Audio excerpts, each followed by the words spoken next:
Պարոն Կարապետյան, այսօր Հանրապետության օրն է եւ Հանրապետության հրապարակում զորահանդես էր, ներկայացվեց վերջին տարիներին գնված սպառազինությունը։ Ինչ եք կարծում, սա ինչ ուղեր ձեր հանրությանը, որ ավելի ուժեղ բանակ ունենք այսօր, քան 3 էր։ Ես ուզում եմ շնորհավորեմ հայ ժողովրդին Հանրապետության օրվա կապակցությամբ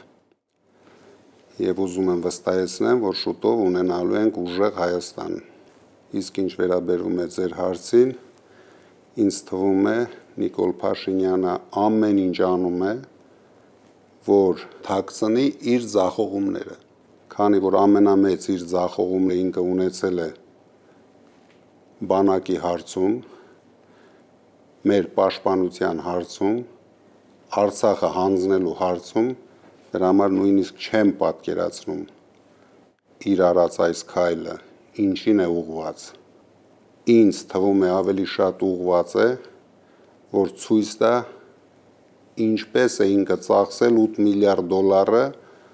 որ կախել է մեր պետության գլխին։ Բայց հաստատ մարդիկ նայելով այս ամենը